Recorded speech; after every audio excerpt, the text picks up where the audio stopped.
अगर ये मान लीजिए रिमोट पॉसिबिलिटी लागू भी हो गया कि 10% आर्थिक आधार पर देंगे, तो मैं आपको दावे के साथ कह सकता हूं कि दबंग जातियों के दबंग लोग फर्जी सर्टिफिकेट बनाएंगे और जो गरीब जो सवर्ण है उसको नहीं मिलेगा वही खा जाएंगे। ठीक है, देखा आपने, सुना नहीं?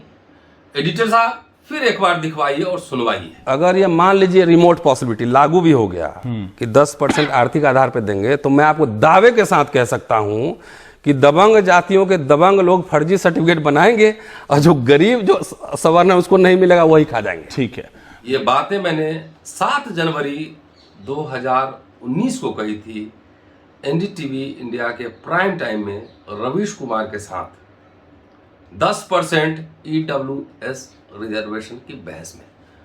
एनडीटीवी और रवीश कुमार का शुक्रिया करते हुए ये एपिसोड में शुरू कर रहा हूं।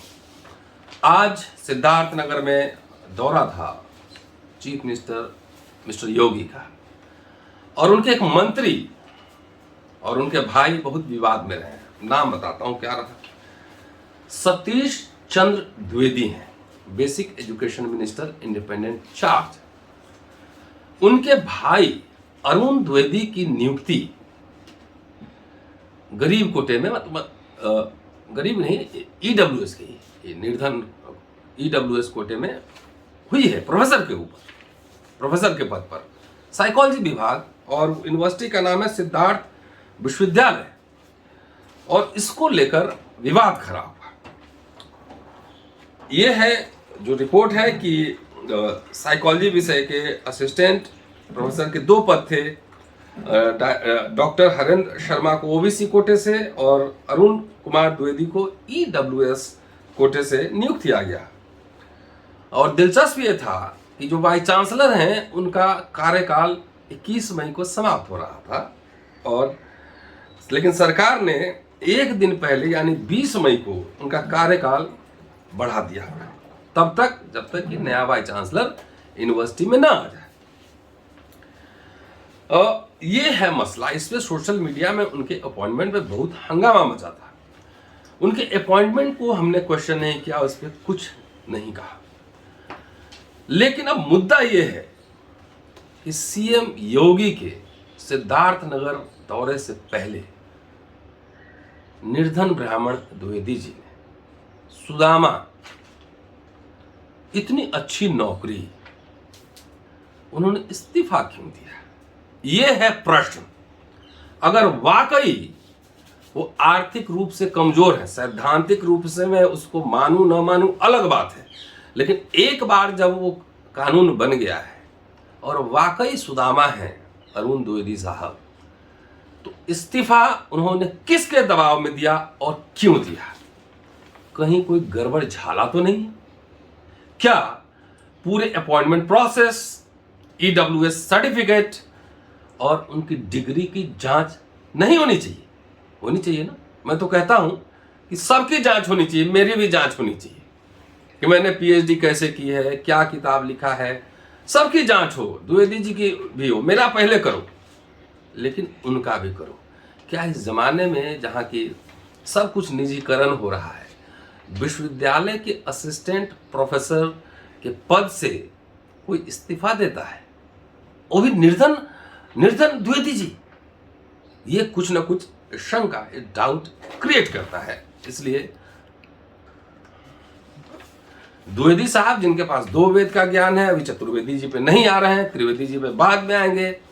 कुछ मसला बनेगा तो जरूर आएंगे, लेकिन मुझे लगता है कहीं इस गड़बड़ झाला में चतुर्वेदी जी और त्रिवेदी जी के साथ कहीं कोई भेदभाव तो नहीं हो गया है। ये हमें देखना है। आगे चलिए बताते हैं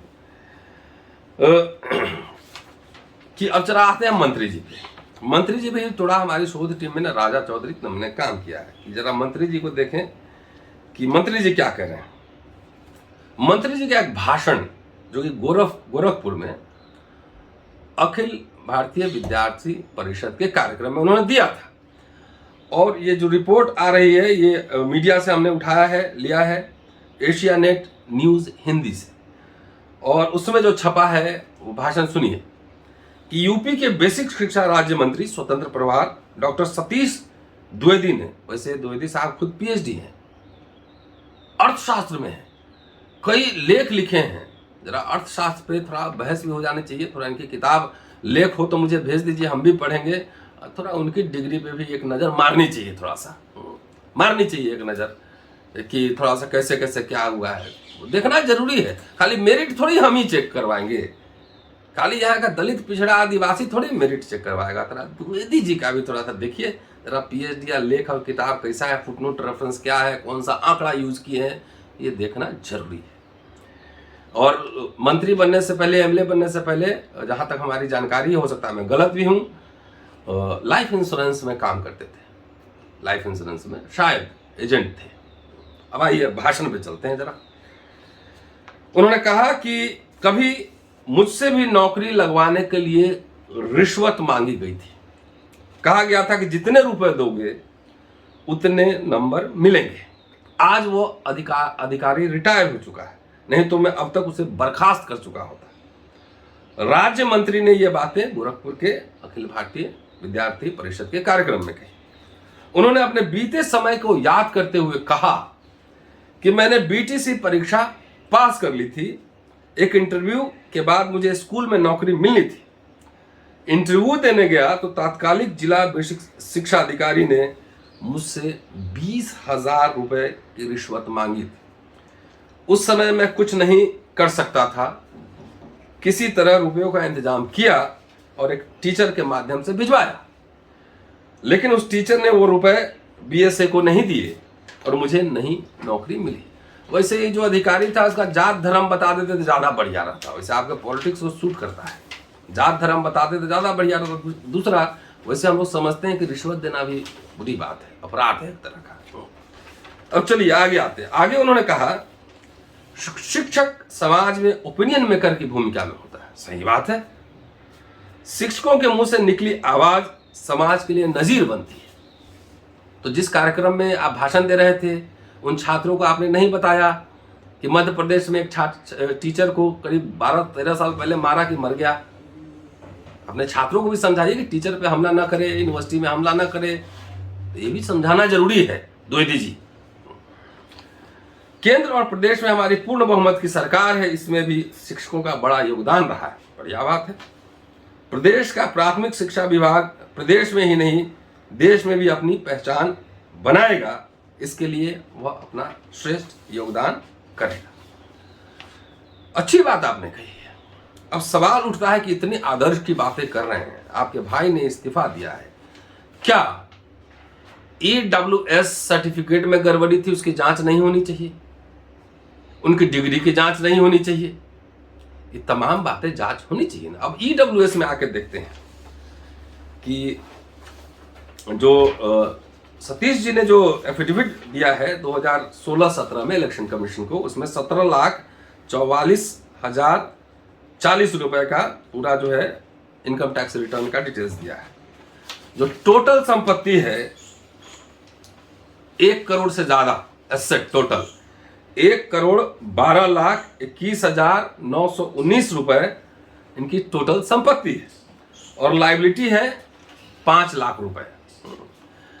तो एक अमीर भाई है, करोड़पति है, और एक निर्धन है। हो सकता है सुदामा, हो सकता है कि निर्धन है, लेकिन क्या इस प्रक्रिया की जांच नहीं होनी चाहिए कि उनका सर्टिफिकेट जो बना है कैसे बना है, जमीन कितनी है, ज्वाइंट प्रॉपर्टी है, सिंगल है, कितना पैसा है, ये इसकी जांच एक बार होनी चाहिए। दूसरी बात में आ रहा हूं,